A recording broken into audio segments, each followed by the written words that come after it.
MuggleCast is brought to you by GoDaddy.com. GoDaddy hosting plans are now more powerful than ever. Best of all, plans start at just $3.95 a month. And no matter what plan you choose, your site receives 24/7 maintenance and protection in the GoDaddy.com world-class data center. Plus, as a MuggleCast listener, enter code MUGGLE, that's MUGGLE, when you check out, and save an additional 10% on any order. Get your piece of the internet at GoDaddy.com. Hello, this is David Heyman, and I'm the producer of the Harry Potter films, and this is MuggleCast.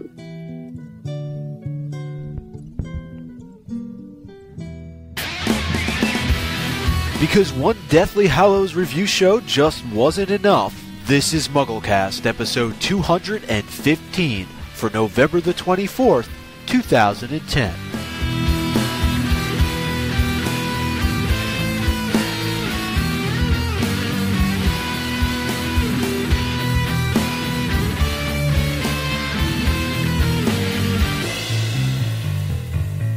Welcome everyone to MuggleCast episode 215. I know what a lot of you are thinking. You guys don't put out 2 episodes within 4 or 5 days of each other. What is the meaning of this?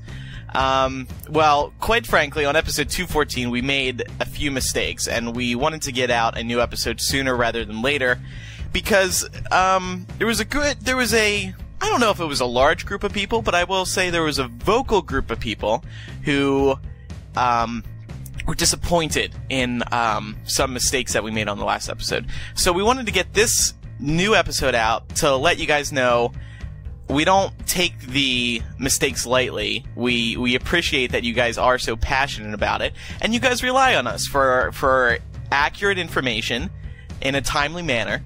And we got the timely part right, but we didn't get the accurate part right. Plus, So we promised a part 2 to our part 1 discussion anyway, and while it's all fresh on our minds, yes. So, and I do also have to say, episode 214, we got a lot of downloads very quickly, so that also motivated us to get another episode out to you guys as soon as possible. So we have quite a few things to address. And Matt's joining us this time, and he has a more positive take on the film, right? Yes, most definitely. do you promise? I promise. Andrew, why don't you tell him the truth? At the beginning of 214, when we sat down to record, you said, Micah, you need to be more critical of this film. And that's the reason why, on episode 214, I was so critical of the film. We have a lot to address this week, so let's get started. I'm Andrew Sims. I'm Eric Skull. I'm Micah Tannenbaum. I'm Matt Britton. And I'm Richard Reed.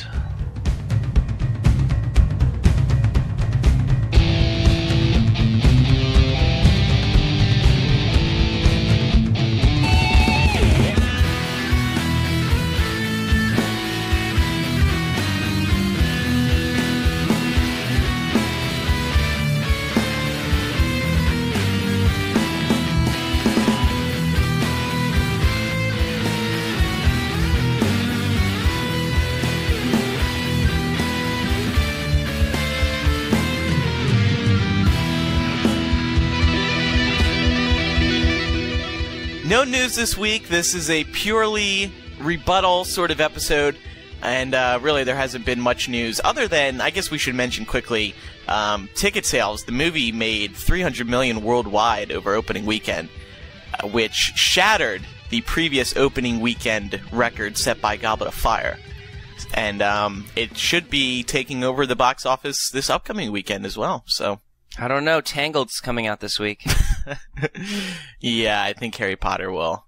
There's already It's funny. There's already articles out saying like Harry Potter set to rule the weekend box office, the Thanksgiving weekend box office. Yeah, I think it'll do pretty well. Just for that reason, in and of itself, is that kids are off, whereas last weekend, you know, at least this is an extended period of time where they can go see the film. Yeah, exactly. That was interesting because they were comparing the gross of Deathly Hallows to the opening weekend gross of, what was it, movie 3 or one of the other Movie successful 4. ones that had happened in the movie. Well, movie 4 was also in November, but I guess the difference was the kids were off school, and so they thought that maybe Deathly Hallows, I mean, it did amazingly, what, 125 million opening weekend domestic?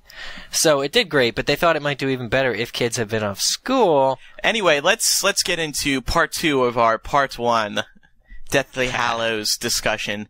3 big things we want to start out with. These are 3 things we talked about last week that we were incorrect about. The first one, and I gotta say, I don't know if we've ever gotten so much feedback about a particular Hundreds episode. of emails, literally. But that's great, by the way. We're not complaining. We really appreciate that you guys do write in, and we do read all the emails. But the most emailed thing, the most emailed topic we received was concerning the hair that fell on Hermione, and we did not, well, some people did not know what it was. Honestly, I hadn't even seen it in the film. So I just saw the close-up of Hermione. I didn't actually see the hair. And I think, Eric, you're sticking by that same excuse too, right? Well, no, I saw it and I questioned what it was, but I legitimately didn't remember where it would come into play. I just wasn't sure what the scene was setting up, because the switchover happened so quickly, and to see this hair falling through the air, I just didn't make the connection. So it turns out, if I can take this away from you, Andrew, that the hair is obviously very significant because in Part 2, in the film Part 2, and later in the book, after Malfoy Manor, Hermione needs the hair, which is Bellatrix's hair, to polyjuice herself into Bellatrix so that they can invade Gringotts. Obviously, huge plot point right there is this hair, which in the film is just kind of, the camera shows Hermione laying, and the hair gently falls on her. And I rewatched the film last night after all of this feedback that we got for the show, and it's in the scene where specifically Bellatrix is torturing the goblin. She's cutting him up and interrogating him, and we don't see how close Bellatrix is to Hermione, but we're meant to believe, I guess, from the positioning, that Bellatrix is right outside the camera frame, so that her hair just fell off of Bellatrix and is flowing down to Hermione. It's really odd, because never is it really set up that is actually Bellatrix's hair, or never is it actually shown that. We're just meant to believe that she's right next to where Hermione is laying. So it is really confusing, to be fair, but there's no excuse for my mistake, which is that I don't know where the hair came into play. Andrew legitimately didn't see it. Eric, also, what I thought was really cool that Helena Bonham Carter did during the entire film, basically, is just keep blowing the hair out of her face. It showed how that's where hair it hints at. It's how it's all over the place, basically, because she keeps spitting basically the hair out of her mouth. So you're saying kind of like Barty Crouch Jr. in movie 4, where they had that tongue thing so that you could recognize him? Yeah, well, so you keep your attention to her hair, basically, because, it's going to start falling off pretty soon. I think it's brilliant. So we'll see that in Part 2. I presumably Harry and Ron will be like, we need Bellatrix's hair, and Hermione will be like, oh yeah, remember at the end of Part 1, I totally got one of her hairs when I totally got to fall one on me. Well, her eyes are she's crying, but her eyes are slightly open. She kind of pays attention. See, that's what distracted me, was her crying. I was focused on her eyes. I wasn't even watching what was going on with the hair. But anyway, yeah. That's big thing number 1. Number 2, and this one was my mistake. The reading of the Three Brothers. I said on episode 214 that the reading of the Three Brothers was done by Ollivander in the book. That's not true. It's still done by Hermione. What had confused me about that was the preview trailer for parts 1 and 2, where we see Ollivander talking to the trio, saying something about there's only 3 or something like that. That comes into play in part 2 somehow, but that's what confused me in terms of who's telling the story. But yes, everyone who emailed in was absolutely right about that. Yeah, he says it's rumored there are 3. It's rumored there are 3. Okay. So that's what confused me there. And finally, the Grigorovich Grindelwald slip-up was number 3 of the 3 big things we screwed up. And Micah, can you address this one? Yeah, so I was going through the Deathly Hallows subplot, and I started by talking about Grigorovich, and I think it was just so fast-paced when I was talking that I slipped up and I said that Grigorovich was the one that was in the prison when Voldemort comes and tries to get the memory from him. In fact, it's Grindelwald, but that led to Eric making a comment, I think, that he wanted to address as well. Yeah, I made the comment that the actor portraying Grigorovich must have read the Harry Potter books because he portrayed Grigorovich as if he were a gay character. And not only was this comment, I think, inappropriate, I was, of course, speaking of Grindelwald, whose relationship with Dumbledore was outed, canonically by J.K. Rowling later. But I think everything from the comment, sometimes I can imagine the listeners of this show have these moments where they're listening to us talk and they're like, well, what did he even say there? What was he thinking? And this is one of those moments where I caught it long before any emails sent in. Honestly, I think people held back on the emails because I was nice to the film in that discussion. But I have to say, when I was listening to myself talk, not only did I realize, we had confused Grigorovich with Grindelwald, but I just don't know what I was thinking. I really do apologize. Like, it was an inappropriate comment to make anyway. So I just want to say that whole thing, if I could erase it, I would. But I can't, so I do apologize. It's all right. It's all right. So those are three big things we wanted to clear up. We still have lots of emails we're going to get to today, and we'll be talking about all of them. Little things in the movie, things you guys didn't like or you did like. So Matt, since you were not on the show last week, we want to get your short review of the film, and we can discuss a couple of things that you bring up. And you are pretty positive about it, right? Yes, basically. Like Andrew just said, I thought the movie was amazing. I thought it was I was basically floored after the first time I saw it. And I think mainly the reason why I like the movie so much is because I think I felt the same emotions that I did when I read the book that when I saw the movie. Because usually when I watch the movies, I don't really have the same feelings that I felt when I read the books, which in Deathly Hallows Part 1 is not the case. I was extremely impressed with the acting. Like you guys said in the last episode, I thought my favorite actor actually was Rupert.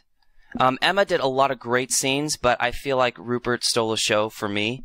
I thought the music was a lot better than what I listened to from the soundtrack. I think it fit a lot better than it does by itself. The first time I saw it, though, I basically forgot 10 minutes of the movie after Hedwig died because I was just floored by what they did. Hedwig's death was 10 times better in the movie than it was in the books. Oh, thank God. Because, so you're saying you forgot because it was awesome, right? Yeah, I was basically like, oh my God, the movie's still going. Because what they did with Hedwig was they gave her a noble death. In this case, she saved her boy, basically. She was protecting Harry, the one that she loved. And I thought that was just the icing on the cake. Unfortunately, we couldn't go find the damn bird and bury her, but that was, you can't do that when Voldemort's chasing you. And, let's see, some of the other things that I really like. I honestly, you guys may disagree with me, but I really love the pacing of the film. Because we gotta understand, it's half of a full movie. This is only part 1. So even if the road movie was half of part 1, that's still a quarter of this entire story. And I think, because when I read the books, I thought it was slow pace anyways. Because that's what it exactly is. It's months and months of traveling. And they have to condense that in a 2.5 hour film. Because half of the entire story is them just looking for Horcruxes, which they have no idea how the hell they're going to do it. So I think they portrayed what the feeling was, and if they even shortened it, because a lot of people do say this about how it drags. Even a lot of the critics say this about how the quote unquote on the road part of the film where they look to destroy the Horcruxes is slow. Well, also Ron is getting very upset about it taking forever, and I think if they shortened it at any way in the movie, it wouldn't have come across the emotion that Ron had to give for him to leave. Yeah, the point I was going to agree with was that, in the last show, obviously, I said some things about the pacing of the film and even some of the subplots that were going on, whether it was the Horcruxes or the Hallows or, backstory on Dumbledore. And I think you brought up a good point, something that, I didn't really think about in the sense of it being a 2-part film, and that a lot of those things have payoff in part 2 that you're just obviously not going to get for that very reason in part 1, because there's still 3 hours left to go. And right. I think that's really where I made some missteps. Well, no, I mean, honestly, Mike, I wasn't even like thinking about what you guys mostly said in the last episode because I've been reading so many reviews on it, and a lot of it had to do with how like there was no cliffhanger at the end, basically, which.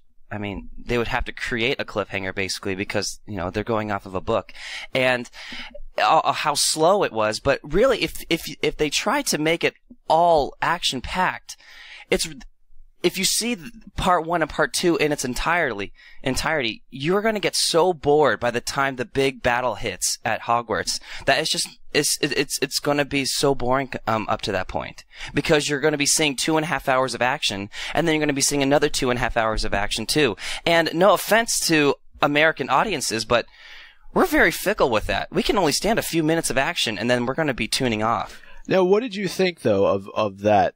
The point where the movie did leave off. Were you satisfied with it? Did you guys touch on this? I don't think you did. No, we did. Oh, okay. Yeah. Well, no, I loved it.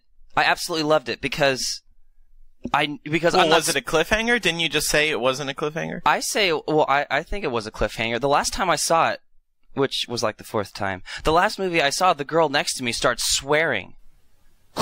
Like, what the hell? My dad worst swore. Ending ever. How am I going to wait till the next one? I saw it with my dad last night, and at the end of the movie, he swore loudly, and he said, "What a place to end it!" And he was laughing, of course. And I think it was kind of bold because, I mean, Dobby's just died. We have this emotional low. But then Voldemort gets the Elder Wand, and it's such a position of power for the villain to be in when the film ends. So I think maybe it came across as bold to some people, but I definitely agree it was a worthwhile ending. I don't think that there was any point they should have done better. I mean, it's really hard to create a cliffhanger from a pre-existing book. I thought it was a good cliffhanger, though, and Micah last week he said he didn't really feel it, and I think we only didn't feel it because we knew what the cliffhanger was going to be. So That's fair. It came across as predictable to us. And right, like Matt said, you do have to go with the book, so you do have to create a cinematic cliffhanger off of the story. I mean, and if they created a new scene, that would have caused even more trouble. So I think it was a good idea to leave it when Voldemort takes control of the Elder Wand.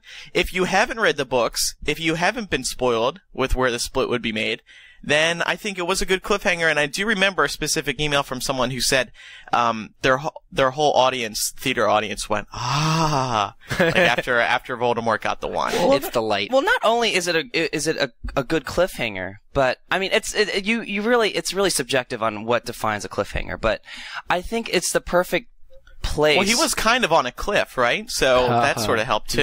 He was on an island. Oh, But okay. He was on the cliff of the grave, so we can just say that.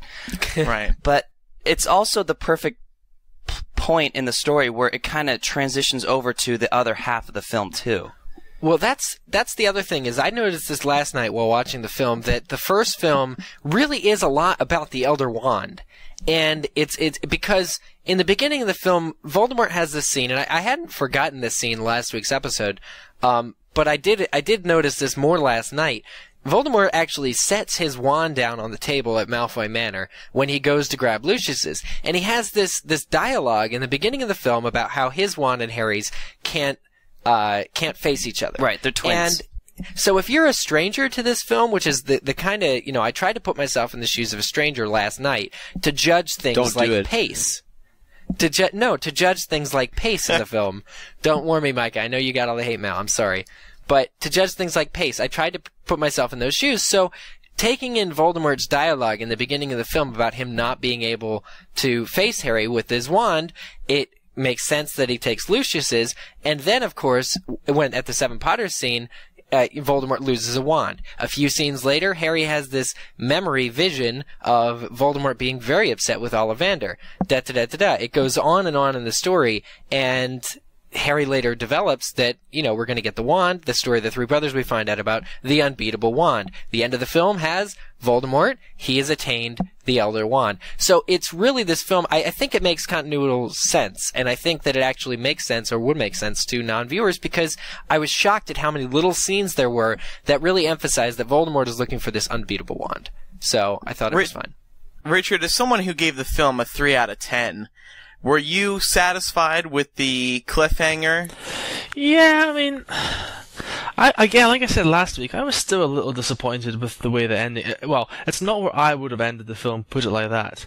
But I guess that when I was originally writing my review just after the film, you have to remember that it is only part one of a two-part film, as Matt said earlier. So, although I'm critical, I'm almost trying to say, well, look, I'll hold off till I see the next film before I decide. It was okay, I guess. I mean, it wasn't brilliant, but it did the job. So now, Richard, you said you would end the film while they got snatched, right? Prior to the Malfoy Manor scene? Yeah, right. Oh. And so what would you do, what would that effect achieve? Like, I'm trying to think, I'd originally considered that to be a good spot because then both the first film and the second film could start off at Malfoy Manor. But that was really, in the end, the only rewarding thing I thought about it, to have that continuity between the two films. I think that the tension from building up from being chased by the Snatchers from being caught, I think that would have been much more profound because since I found Dobby's death such a letdown, that I think that the tension from the Snatchers would have been more interesting to watch as a cliffhanger. But I think the problem with the Snatchers is they weren't that powerful. I think they needed that. Right, they needed that ending shot to be Voldemort because it's Harry versus Voldemort. Snatchers are like, who cares? It's the Snatchers. And yes, he's being brought back to Malfoy Manor. I mean, maybe a good cliffhanger is like Malfoy being about to call Voldemort or something like that. They could still use Voldemort for the end of it. The bit I didn't really like was the Malfoy Manor scene. Because remember that in the books, unless I'm wrong, the Voldemort, when he takes the one from Dumbledore's grave, it comes well after the Malfoy Manor scene. Well, so they moved that forward anyway. So I mean, they could do that. They could still do that if they were being caught by the Snatchers. Let's get to some emails now. We got lots of them from several listeners. This first one is from Ian, 19 of Massachusetts, and he writes, in your review of Deathly Hallows Part 1, in episode 214, you mentioned that Bill Weasley was the one to announce the death of Mad-Eye, and how odd it was that he should be the one to do so. I realize that Bill is played by Domhnall Gleeson, the son of Brendan Gleeson, who plays Mad-Eye. Do you think that this casting choice affected the script in any way, specifically as an inside reference to the actors? So is Bill Weasley the one who mentions Mad-Eye's death because it's played by his... Yeah. He's his son? Does he get the line? I think... well, at the least, it's a coincidence. I don't think that would have been intentional. I think the interesting thing is, like, David Thewlis wanted his wife to play the role of Tonks, his real-life wife to play the role of Tonks. Do you think that, it's kind of like asking the question, do you think that would play up, they would have played up Remus and Tonks in the films if, Thewlis's wife had been cast in the role of Tonks? I just don't know. I think the...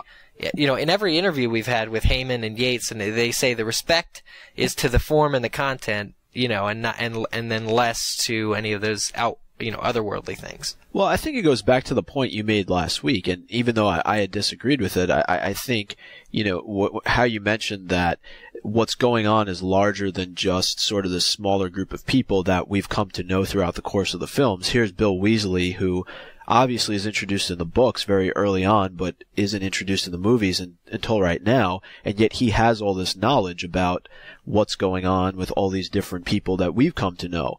And so it was kind of a nod to the greater danger that's being presented to this group of characters, that here's somebody who we've never met before saying that Mad-Eye Moody is now dead. Well, Bill does say Mad-Eye's dead in the book. So it also happens to be canon. It also happens to be exactly what happens in the book. Is it? Are you absolutely sure about that? Yeah, I'm actually on the page right now. That's why I was quiet for a bit. Wow. What page is it? It's page 78 of the U.S. edition. The very top. Right, I'm double checking because this is a error-free episode of MuggleCast. But I do think with that point that Eric brought up last show is, fair. Yeah. I would like to confirm as well that Bill Weasley does say that in the book. He is the one that reveals it. Thank you, Matt. You're welcome. So that was it was a good theory though for me in any way. I mean, maybe that's why they cast him anyway, because they were like, well, Bill's going to announce it, so let's get who better than his son? Right. Seeing it last night again, the Seven Potters scene when they have that car chase, they're on the road. I love seeing the Death Eaters casting the spells at the traffic and like parts of cars falling off. Like again, another one of those scenes that I think the first time I saw it just kind of went by. I wasn't thinking about it, but it's actually kind of cool seeing how all those spells are like affecting the cars and like to where like Hagrid. I don't know where he learned to drive, but. Well, throughout the entire series, like the wizards and the muggles, that they keep to themselves, they don't really cross over worlds. But in this time, they just don't care.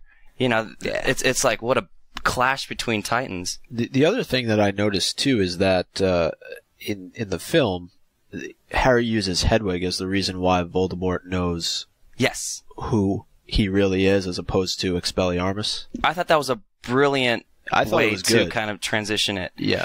And it just made me even cry more because Hedwig's dead. Well, maybe the Ministry has her, because they found Moody, or his eye at least, and put it up on a door. Maybe they have Well, the I'm bird. expecting Maybe in the epilogue that Hedwig comes flying back and then perches on his shoulder, and then everything's I don't think that's going to happen. You don't know that, Eric. You haven't seen part 2 yet. In the movie, there was no reference to them about going to get Moody's body, though, was there? No. So they completely omitted that. Well, they can't really. The world, we're meant to believe the world is too dangerous. I mean, soon enough, the Ministry has his eye nailed to the door, so. It's fine, though, because, if they can find Moody's body, then they can sure as hell find a bird on the floor. I'm sure they have it on display in some museum. This is Harry Potter's bird. I'm sorry, Matt. You're going to have to pay to go see it. So I'm gonna have to email JK. Speaking of Moody, Timber28 of the USA writes, I believe the commentators mistakenly say that Harry did not take Mad Eye's eye from Umbridge's office door. I was specifically looking for that, and I think he did. I think in that brief second when Harry, disguised with Polyjuice, walks away from Umbridge's office, that the eye is missing. Later on in the forest, there's a scene where we can see Hermione in the background kneeling at the foot of a huge tree with a bunch of wildflowers in her hand. I believe this was the movie maker's allusion to the burial of Mad Eye's eye in the forest. Anyhow, when you see the movie again, as I know we all will, let's watch and make sure it's missing when Harry walks away from the office. I think the movie makers did include this point. Can anyone verify this? I totally forgot about that part. I mean, it wasn't even that important to me about Mad Eye's eye. The only thing I can verify is that if that's included in the film, the attention is not drawn to it. It is not. Because it's a wide shot. It's a wide shot. Both are wide shots. The one of Hermione with her, flowers in her hand, and the one where Runcorn walks away. Wow, that's going to have to be a Blu-ray zoom in thing for me. Like I can't do that in the film. I mean, I know I brought this up in the last episode, so I mean, if it is in fact missing from the door, then obviously I'll not have anything we'll keep an eye say out. about it. But still, shame on them for not. Definitely next time when I go and see it, I'll take a look. I know we all will. That would be a really nice little homage to the fans, though, because, I mean, it's not in any way, intricate to the plot in any shape or form, but if they, just put that very subtly in, just for a fan to go, so she must be bearing the eye right there. Fans shouldn't have to do that. Yeah. You should either be completely set, you know what I'm saying? Like, they need to spell it out for us. Yeah. Next email comes from Brianna18 of Omaha, Nebraska. She writes about Dobby's speech. Hey guys, I've been a long-time listener. I love the show. I just wanted to make a comment about Dobby's speech scene in Deathly Hallows. I really hated that particular scene. I thought Dobby's speech was too comedic, especially because his death was only 30 seconds away. I know at my midnight showing the whole audience was laughing. I thought that they, the writers, ruined what should have been a very dark moment. I too agreed that movie Dobby was not developed enough to give such a strong and empowering speech. Anyway, love the rest of the movie and thanks for the awesome podcasts. It's funny that she emailed this in because I did a review with AOL Movie Phone, and links on MuggleNet, by the way, if you want to watch it. And one of the people on the panel said the same exact thing, that in his theater, everyone was laughing. Yeah. I can see how that would ruin.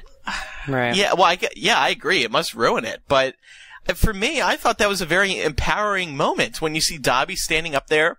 He's standing above the trio and everyone else standing around him.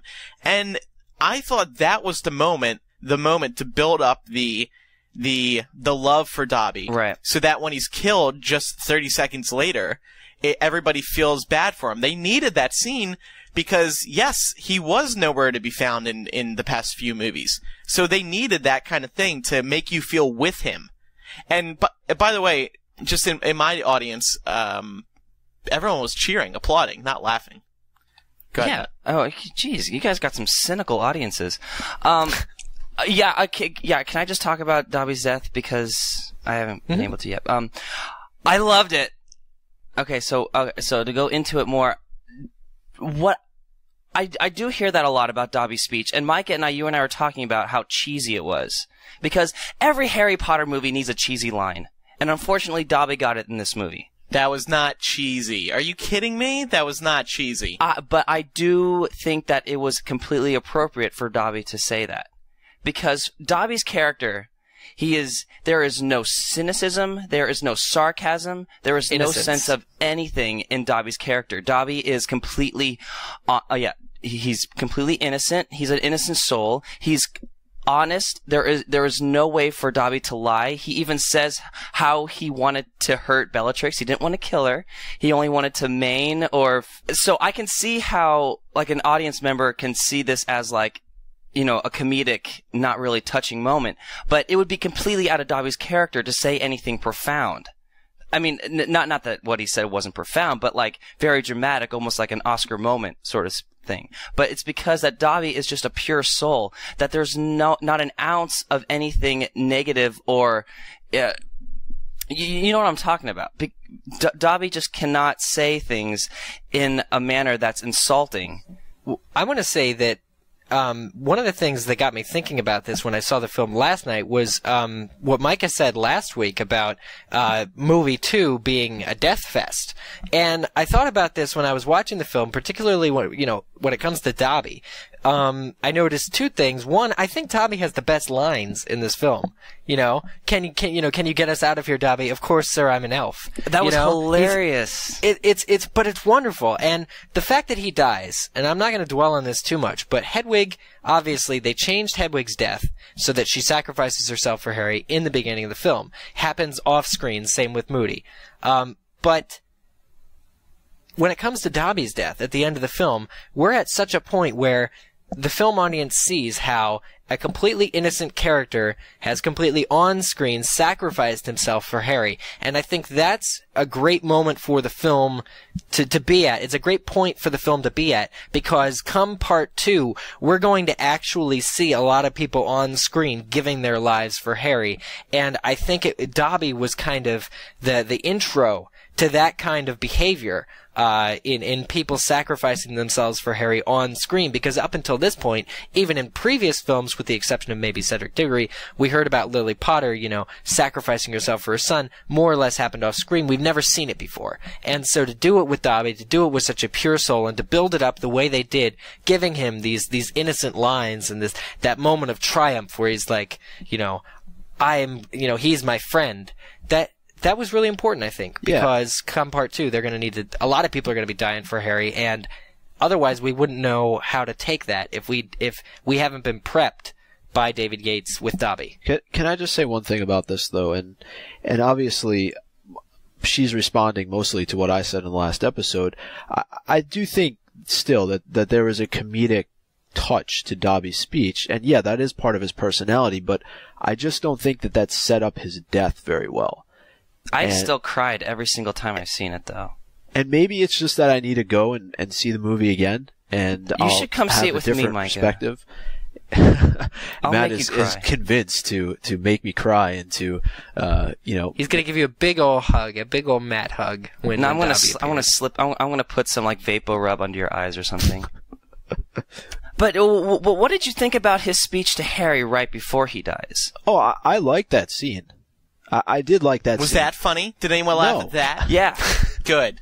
I just thought the setup wasn't good. That's my criticism of it. It's just the setup of it wasn't good, and I'll leave it at that. I'll tell you guys why it connected with audiences. Dobby's been trending on Twitter since the movie came out. Like, what was that about? I mean, sure, I don't think the world's in agreement that Dobby should win an Academy Award for Best Actor in a film. but I think it did connect with audiences when it started trending. I think it was a surprise to a lot of people who haven't read the books, and I think people did connect with him. I did. Seems like Matt did, and probably some others. Richard, what do you think? Were you moved by his speech or anything at all? In the books, this was actually the only moment of the series that made me cry. It was the scene when Dobby died. My problem with this was more at an artificial level. I like the story and I like the dialogue, but as I said last week, I just felt the CGI was, kind of so poor that I struggled to take the entire scene seriously, and as a result, I felt a little bit let down by it. I mean, it was almost so cartoony, and at the same time, he was giving this great, passionate speech, almost like the freedom moment from Braveheart. But I kind of felt it lacked the believability, and I think that was down to the CGI. Richard, did you laugh earlier in the film when Dobby is pushing Creature out of the way so that Dobby can be the one to tell the story of how they found Mundungus?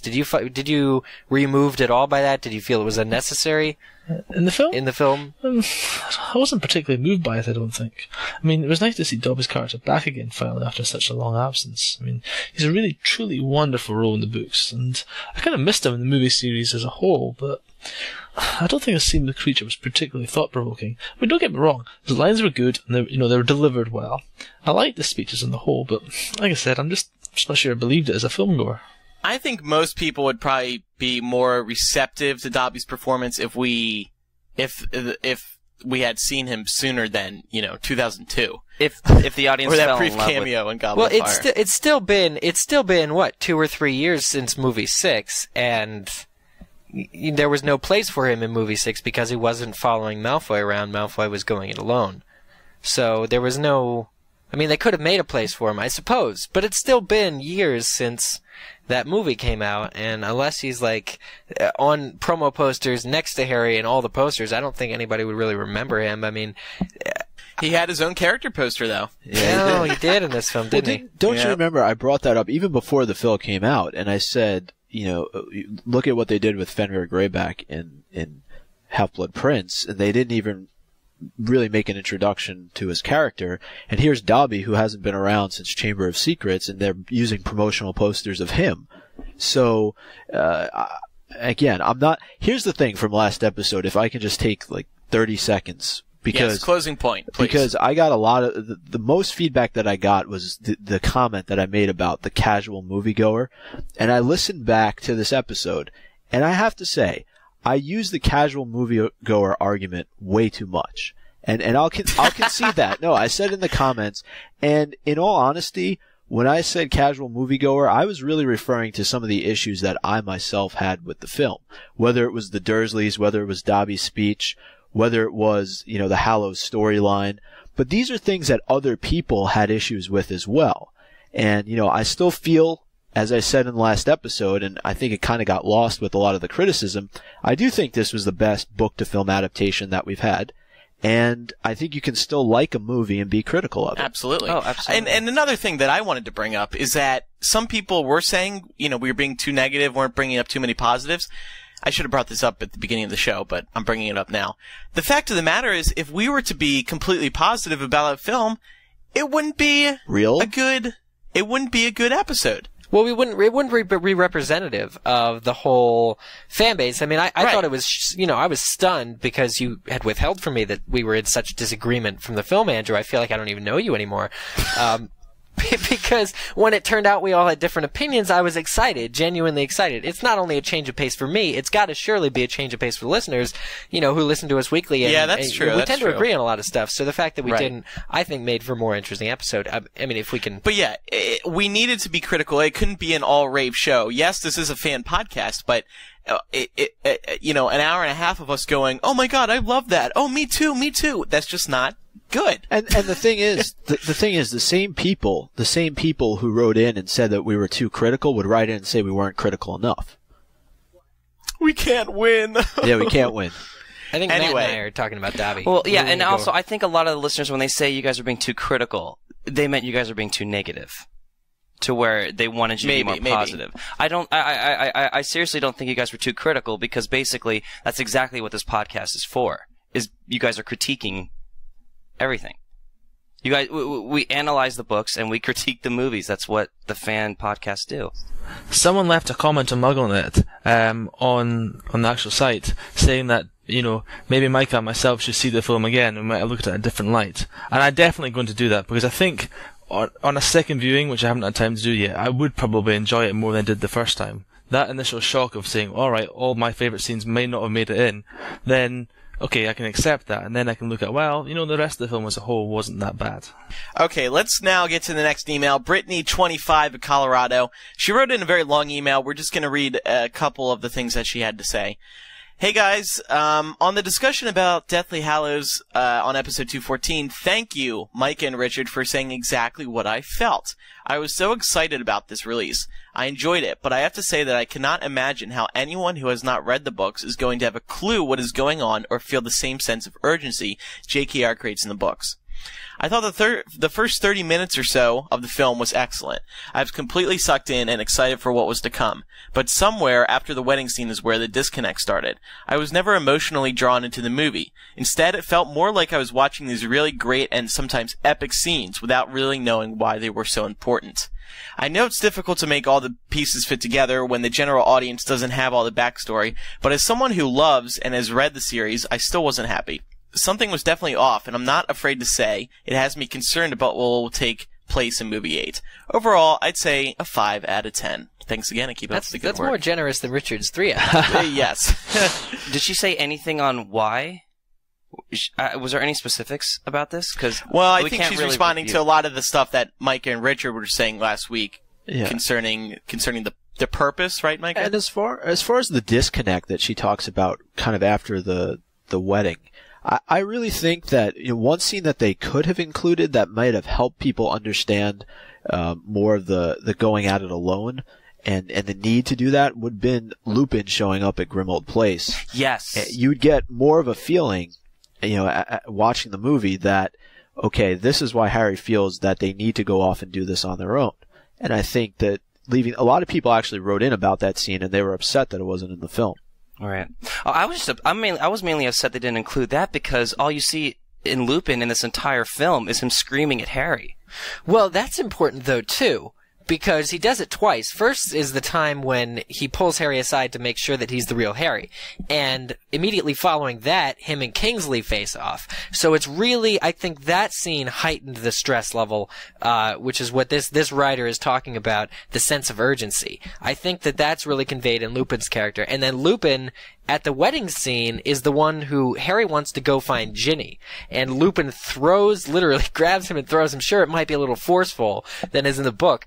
But just like he was the one to hold Harry back from the veil in Book 5 and Movie 5, he's the one who throws Harry into the trio so that they can disapparate to safety. So I loved that, by the way. I thought that was great. Yeah. How he yells at Harry. The muted scene. Yeah, so I just think, it may take a further viewing or just a different a different way of looking at it, that Lupin really does show and push Harry into solitude, just in a different way. And no, I completely agree with you, Eric. And to be honest, I'm kind of glad they didn't put the Lupin scene where he quote unquote slaps Harry. It's a great character moment but I don't like it. I don't like knowing that part of Lupin. Yeah, I don't. Me neither. I felt really uneasy when I read that in the book.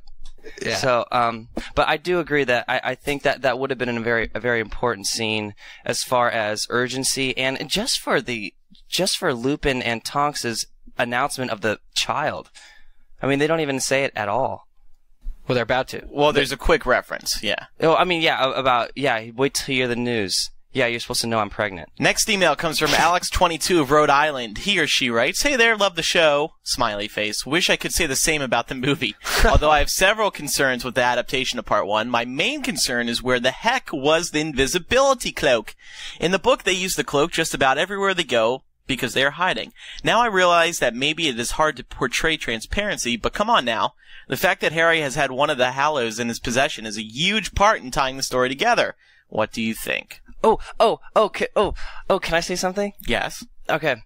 Because I didn't get this the first time I saw the movie, but the second, third, and fourth time when I saw it, I did see when they're at Xenophilius Lovegood's house when he's discussing the Deathly Hallows and he talks about the Invisibility Cloak. there's an obvious huge light bulb that goes on in Hermione's head when she goes, an invisibility cloak. And she looks at Harry. Did you guys catch that? No. I didn't think it was a light bulb moment. She looks at him, though. There seems to be there seem to be the early threads of, like, a dawning realization, but it seems then, and it seems to me like it's going to play a part in part 2. Obviously Harry has 2 of the Hallows in his possession at this point. The only one he doesn't have is the one that Voldemort has, very obviously, at the end of part 1. So, there's bound to be a moment in part 2. I'm kind of glad that they didn't realize it in part 1. Hey, we already have most of the stuff we need, because I feel like that's a kind of not a plot hole in the books, but it's convenient.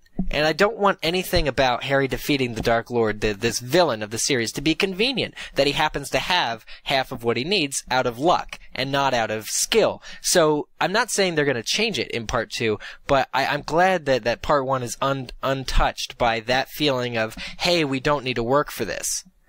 Because part 1, I don't think it would have worked, because part 1 is largely about desperation. Were they under the invisibility cloak in Godric's Hollow, or did they have they didn't use anything. They didn't use either. Yeah. No, they didn't use anything in the book. They movie. used the invisibility cloak. Sworn they used. Yeah, they used both Polyjuice and invisibility cloak. They used the. Okay, because that's what I was wondering. Was that like a big F you to J.K. Rowling? No. Because Bathilda, look, here's what I took it as. Because Bathilda still knows that they're Harry and Hermione because they're standing in front of James and Lily's grave. So they're definitely under Polyjuice, I think. According to the comments that I read on MuggleNet, said that they were in Polyjuice in the books. Yeah, they were under Polyjuice. And in the film, Hermione says, I still think we could use Polyjuice potion. And then Harry says, I don't want to come to my parents' graveyard as somebody else. That was a great line, though, in the film. And I loved it. But I was like, ooh, ouch. But I don't think it's an F you to JKR. But the fact of the matter is, Bathilda still knew who it was. And Bathilda and Harry could both speak Parseltongue. So it didn't make any sense for them to disguise them again. They're disguised quite a bit, and they'll be disguised again as Bellatrix in part 2. So I feel like the disguises were, yet another one would have been a little unnecessary. Well, doesn't it also sense the presence of the Horcrux? I'm sorry? It senses the presence of the Horcrux. I mean, Nagini is a Horcrux, and so is the locket around Harry's neck. You see that once they're in the actual house, but it's also possible that could be part of the reason of what drew Bathilda out to the graveyard. Well, Harry's a Horcrux too. Could we make the argument that she's drunk? So So double Horcruxes. There were 3 in one spot. Triple rainbow. Next email comes from Casey26, again of the USA. These people who just want to give us their countries, not their states. Whatever. I just listened to episode 214, and I agree with Eric and Andrew. I thought the movie was great. I can't wait to see it again. Just thought I would point out an inaccuracy. You mentioned the short scene on the Hogwarts Express where Cormac McLaggen has a funny one-liner, and then I remembered that he was a year ahead of the trio and should be out of Hogwarts by now. It makes me wonder if other graduated students will be trapezing around the castle during the battle scene. Anyways, love the show. Thanks. Actually, it's traipsing. Traipsing. Well, it could be either because it's misspelled, but right. Trapezing. Well, I don't know. I mean, it's a battle. There could be gymnasts. Yeah. On that comment, there are graduated students in Hogwarts who show up during at the final battle because they show up to show their loyalty to Harry and the cause. So yes, there are older students, but the fact that Cormac is on the train is a book-to-movie error or difference, I should say. Right, because he's in his 7th year in Half-Blood Prince, so that wouldn't make sense. But there are older students at Hogwarts. Yeah. I mean, it was a funny comic relief sort of moment, and it was totally unexpected. I'm not sure if we even knew he was cast for this film. Again, 2 seconds long, tops. Next email comes from Josh Age Harrow. I think that's his last name, from the United Kingdom. I completely agree with Mike and Richard. This movie had so many relevant parts missing. The characters were very underdeveloped in the previous movies, causing this movie to not have good enough content. I would rate this movie maybe 6 out of 10. Ow. Wow. Yeah, let's let me take this moment to talk about pacing, okay? Things left out. This movie doesn't have good content. I completely disagree that this movie cannot be rated or judged separately from either the past movies based on Thank you, or anything like that. And one of the reasons is, especially again while seeing it again last night, while seeing it for the second time or third time actually, I just noticed when they're in the woods, first of all, there was no sense of urgency in the book when they're in the woods. Let's get that right out there. There was no urgency. You didn't with like. it. Let's start out there. You didn't like the book, and you actually liked the film. It's my favorite film. But you hated the book. Well, hate might be a strong word, but you didn't like the book. I didn't like the book. So that's interesting. It is interesting to me, but I think, okay, so when they're in the woods, with the movie, there's always something going on. It might be subtle, it might be slow to some people, but I don't understand when people say the forest dragged, because in the book it dragged, but also in the film there's always something going on, either if it's a character analysis, either it's Ron slowly growing disenchanted, it's Harry finding out about the snitch, it's Ron listening to the radio, it's Harry and Hermione dancing, there's always something going on until the moment that they get snatched. And I think, it depends on how into the movie you are. You have to listen to everything, you have to see everything, and just immerse yourself in the world. And if you do that, the film doesn't seem long, it doesn't seem like it drags, it doesn't seem, right. Although, the comments we've got have said that people really did like the movie, but then they felt the disconnect growing after the wedding scene. I didn't feel that disconnect, so I was able to kind of coast through the rest of the film. Well, when they say disconnect, what do they mean? Because technically they are supposed to be disconnected. Well, let's ask Micah and Richard, who felt that the forest scenes dragged, and yet loved the beginning of the movie. Well, I mean, I'll say what I said on the last episode, and yeah, I know you said you have to be fair, and you have to look at this movie by itself and not really, make it a larger part of a series, but I do think there were things that were left out previously that caused this particular part of the movie. Maybe drag isn't the right word, but for me, it did move a little bit slow, but, Matt made the point earlier, which was, a good point, is that this is supposed to be months and months and months. When they go to Godric's Hollow, it's Christmas time. So you've moved all the way from the wedding, which takes place in the summer, to Christmas. So, I think that is a good point. That the time, you're supposed to feel the time that's ticking by here, and maybe that's what I didn't look at in the last episode. Well, I'll disagree with that though, because of one thing David Yates said at, I think, the junket. He said that in the film, they narrowed it down to a few days of traveling for a few days. Whereas, of course, in the book, as he noted, it's months. No, you're incorrect there, Andrew. He said you only see a few days in the film. You don't necessarily had only 3 days, because Harry's hair doesn't grow that fast. And it's still, she gave him a haircut. there is the hair growing subplot, and it is also Christmas Eve when they arrive at Godric's Hollow, because they're singing carols, and Hermione points that out. But I was confused when I read that junket report too, Andrew, but I think it's what he means is what Matt said, was that you see a few days in the life as opposed to seeing weeks, and so they had to condense it like that. I don't know, the way he was talking, they were trying to, okay, yeah, the haircut, fine, but it's never established that, the wedding happens in the summertime. I mean, the only hint at that would be that Ginny's not in school. And his birthday. Hermione says they were going to give him a cake after the wedding. Right, but I mean, doesn't in England, doesn't it snow in August? So, I mean, no. And they were just guessing. You're trying to they were just stretch guessing it was Christmas Eve. It wasn't actually, we didn't get confirmation. Okay, at this point, I'm just making stuff up. By the way, Harry, it's July. Oh, Hermione, isn't it December? Okay, but maybe you're right. Okay, so maybe David Yates, what he meant was they were just, they only showed a few days. Fine. That's fine. They had to. They couldn't show them 30 days. No. 60 days. Then I would definitely agree that the pacing was very slow. Okay, next email comes from Siona, 16 from Cherry Hill, New Jersey. Dear MuggleCast, that is near me. Dear MuggleCast, where has Richard been my/MuggleCast's whole life? His debut on Who put these emails in, by the way? They're all in favor of Micah and Richard. His debut on MuggleCast was amazing, except for those who disagreed with his opinions, which were so funny. I think this episode deserves to be on the Wall of Fame. The combination of Eric's optimism and reasoning, Micah's and Richard's endless complaints, and Andrew's trying to be the middleman, so enjoyable. I think that's the first time I've ever listened to an episode twice in one day, or maybe I'm just insane. Anywho, thanks so much for coming out with the DH episode so soon and so perfect.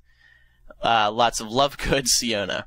I like how she said I tried to be the middleman. Not that I accomplished this. I think she was just reading the show notes. I think in the show notes it says Eric has optimism and reasoning. Micah and Richard have endless complaints. Andrew tries to be the middleman. Well, thank you for that.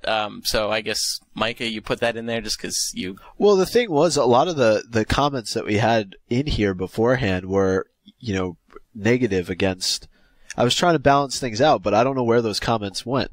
We have one comment from MuggleNet.com that we wanted to put in because Eric thinks it brings up a good point. Eric, would you like to read it from Pantera? Sure, I'll read it. Okay. I definitely echo some of what has already been said. Oh, sorry, this is from Pantera 2012. She writes, I definitely echo some of what has already been said. During the podcast, I found myself on Eric's side much more than the side of Andrew, Micah, and Richard. There we go, some difference. She says, number one, actually she says, or they say, I believe that Deathly Hallows' storyline was explained in good enough detail that non-book readers could have understood what was going on. I mean, we saw the necklace Xenophilius was wearing, we saw the symbol on the gravestone in Godric's Hollow, we saw it in the copy of Life and Lies that Hermione had, and we watched/heard a freaking short story about the Hallows from Tales of Beedle the Bard, and Xenophilius went step by step and drew out the symbol by hand on a piece of paper. What else can you ask for? I saw the movie with my sister, who has not read the books, and on the way home I asked her why Voldemort stole the Elder Wand from Dumbledore. She said that it was because it was one of the Deathly Hallows. Like someone has already said, 5 to 10-year-old kids are not the only people who go to see these films, so I take it that her sister was a young kid who understood this.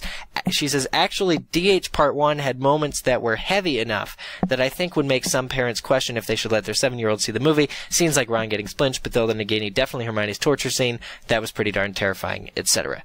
So that was interesting. She said her young kid knew that... Daughter. Her sister. Her sister knew that Voldemort wanted the Elder Wand, so...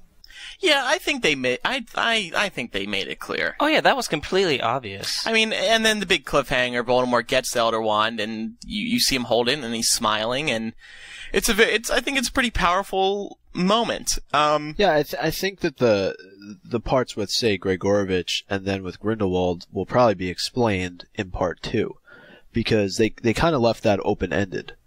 They did, and they go by in a flash, and there's just a lot of loud, like, banging noises, because you're sort of supposed to get the impression that it's taking place in Harry's head. I mean, people who have read the books know that, but I don't know if it's as clear if you haven't read the books. I don't know if you know it's happening in Harry's head. It's kind of established, but it goes by so quick. Well, it's happening in the real world. I know that, but it's all through like his vision. vision. It's still Harry seeing this in his head. Yeah. Because, he's a Horcrux. Right. I do think, though, that I don't know who said this in the last episode, but I do think that this was all just a tease, and then it'll be explained further when they talk about the life and lies of Albus Dumbledore in part 2. Because they will talk about it. Let's hope so. And regardless if it's at Hogsmeade with Aberforth or just conversation at Shell Cottage or some point, it will be discussed. Well, because... Micah, didn't we report a while ago that Dumbledore's Family was cast? No, I think it's the opposite. I don't think they were cast. We were wondering why they weren't. Oh, okay. We were wondering why they hadn't been cast.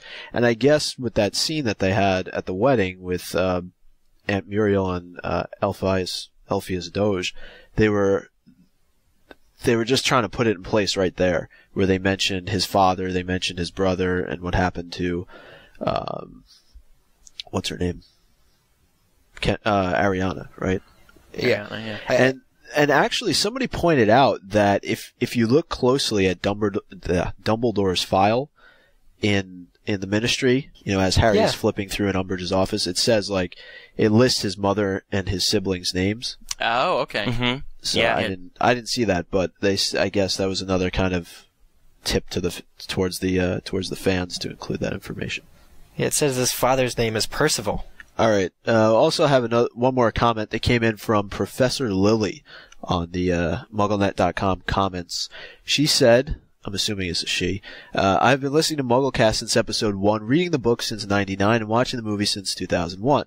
I was really looking forward to your review episode because they've usually been excellent, pointing out hits and misses in the films in a good and appropriate way. So I was really shocked at the level of negativity in this episode. In a way far different from the reactions of 3 out of the 4 of you, this is the first time I've ever left a Harry Potter film and said, wow, this one they got right. Micah, You have always been one of my favorites, but I think you just missed this one. I don't think you've ever forgiven the filmmakers for cutting out the other minister, which was a delightful scene of exposition in the book, but would never have worked as well on the film. And Richard, sorry mate, while I actually agree with your comment about Bill Nye, I thought the tone of your critique was unnecessarily mean-spirited and harsh. I thought the acting of the trio, all of them, was spot on. The extended period in the forest gave all three actors a time to shine and to show the transition that Harry, Ron, and Hermione have made from teenagers to the young adults their scary world has forced them to become. Your comments about Dan Radcliffe were not only off base, they were gratuitously cruel. Yes, I have my quibbles. Why no memorial to the Potters in Godric's Hollow, either in the square or at the house, for example? So easy to do and so touching. But that's what they are, quibbles. The tone of loneliness and bleakness of the camping scenes was perfect. The constant reading of the list of the missing gave a haunting view of the threat in the world outside. The stopping of the train showed the intense hunt for Harry, and Neville's sullen, defiant response, far from being weak, gave a foreshadowing of the resistance leader he will become. I'm really struck by the dichotomy between your reactions and the reactions of the overwhelming majority of the fandom whom absolutely loved this film, and called it the film they've been waiting for. I wonder where that is coming from. As for Micah's consistently expressed concern that non-fans would not get this movie, I'm sure they don't get the nuance we do. But every, quote, Harry Potter virgin I know, movie viewers, not book readers, got it. I'm sorry to say that in this review episode, I don't think the three of you did. Richard, do you have any sort of rebuttal without tearing apart this lovely listener? I actually saw this comment, and I put it in earlier. I thought it was really well thought. I replied to some of my comments from last week's episode. If you look back earlier in the series, you could probably argue that the trio's acting was a bit rough. You know, they're all kids after all. You're all young. I don't think you can really expect otherwise. And they did a fantastic job given the amount of experience that they actually had. But where I think Emma and Rupert have both matured as actors and embraced the developments and changes in their characters, I'm not convinced Daniel Radcliffe has, at least not to the same extent as the others. I think his acting can still be a bit wooden, a bit dry. I mean, not all the time, but at times. And especially at those moments when he really has to convey emotion. I think that's when he struggles. I mean, don't get me wrong, I don't dislike the guy, and I think there are some parts when he is very good. In Half-Blood Prince, for example, when he had taken the Felix Felicis potion, I thought that was some of his best acting of the entire series. But, I mean, going back to Deathly Hallows, there was that scene when he was dancing with Hermione, and I was just cringing so much. It was awkward and it was clumsy. But then again, perhaps that was intended. Well, but if you that tense scene when they're dancing, I mean, the beauty of it is that Dan and Harry Potter are not good dancers. And it's funny, Dan Radcliffe actually said that was the coolest Harry Potter's ever been. That moment, because of that song, which by the way is called "Oh Children" by Nick Cave. There's a Muggle that post specifically about it. Right, we made a post about it because I figured a lot of people were wondering what song that was. It has a good backstory to it too, but so I think it's interesting because Richard did say that he felt Emma Watson carried the trio, and I think the fact that he points out the dancing scene as being an example of his disagreement with Dan, I don't think it's the best scene to point out to express yourself, because it is this happy, joyous moment where he's not really supposed to be acting as much to feeling as opposed to feeling. Harry is feeling in that moment, and that's what that scene is about. But I think it just signals a larger disconnect between you and Dan, which is what you're saying there is, that you just don't feel that he hits the character and that you can't see him as Harry Potter. And I understand that. You know what? I think another reason some people may have been bothered by Richard's comments is that it was his first episode, and he just steps in and just starts crapping all over the movie. So they haven't gotten to know you, but in due time. Can I just respond to two things that are in here? Where she was addressing me. I think that the other minister scene would have worked in Half-Blood Prince. I'm just throwing that out there. She says she doesn't think that it would. I do think it would have. But and the second thing, obviously, she mentioned the casual moviegoer, which I already addressed, so I'm not going to address that again. But I do think the other minister scene would probably have been a really good scene to include in Half-Blood Prince. But obviously, we can't go back and make that change. Right. I mean, it's really easy to go back into other films and say what would have worked, what would have made this movie a lot better if they added that.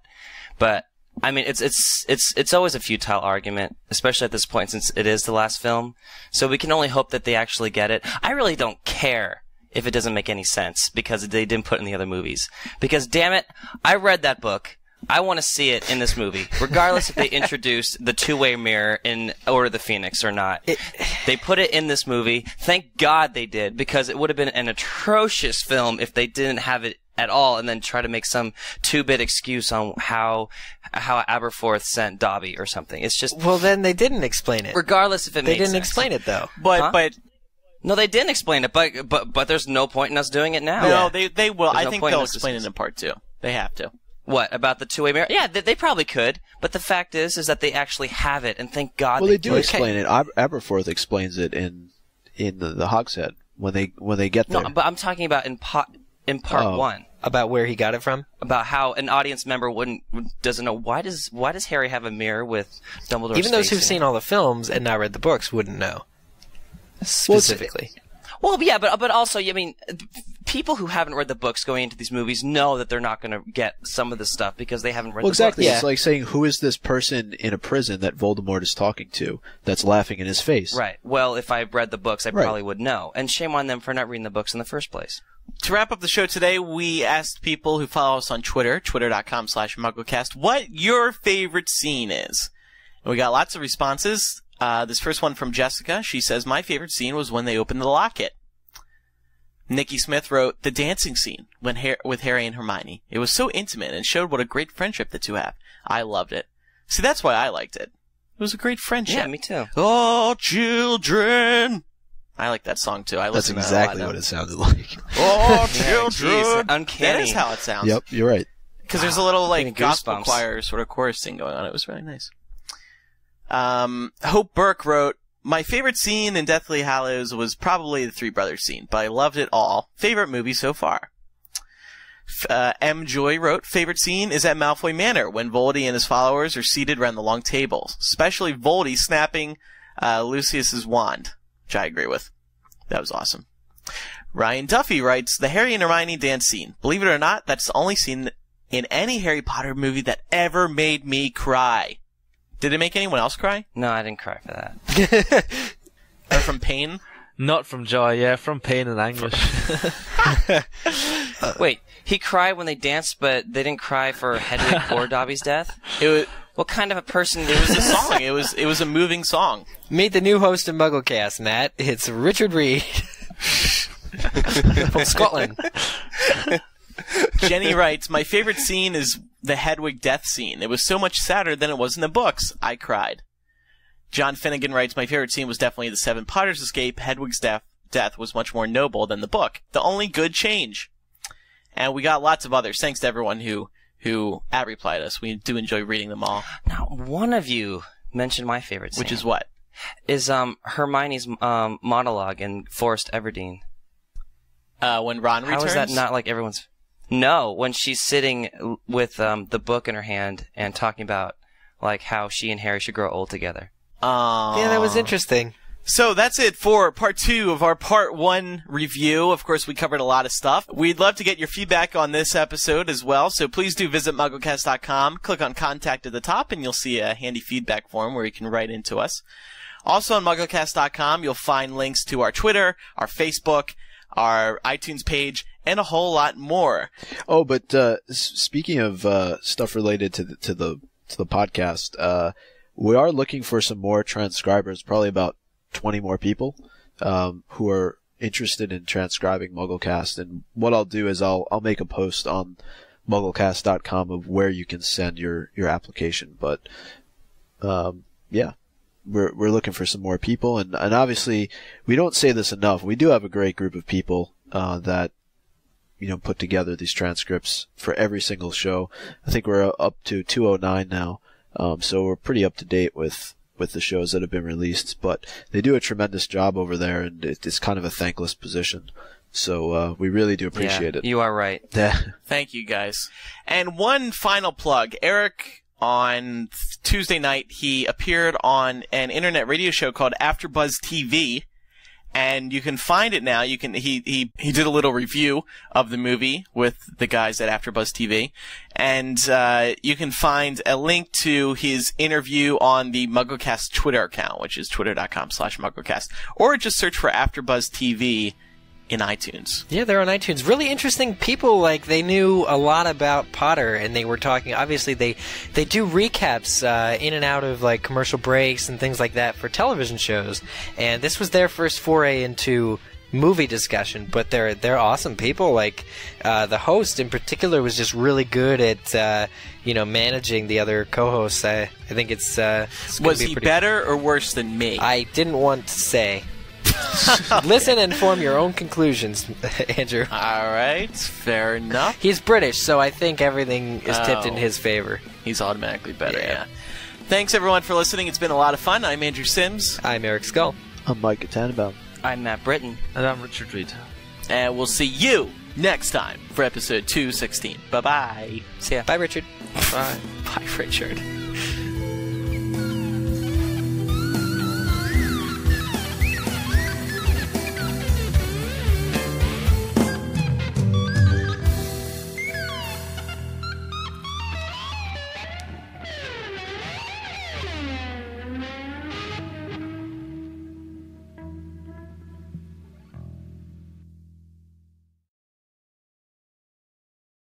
Narcissa, error-free episode. He says that about Narcissa. Oh, well, he's talking to Bellatrix in the movie. Yeah, but about Narcissa. Well, she said you could have killed me, Bellatrix. And Bellatrix says you could have killed me. Oh, my bad. Oh, error-free. Cut me out. How many times do you need to see it, Eric? Jesus. All right, fine. Go on, Matt. Okay.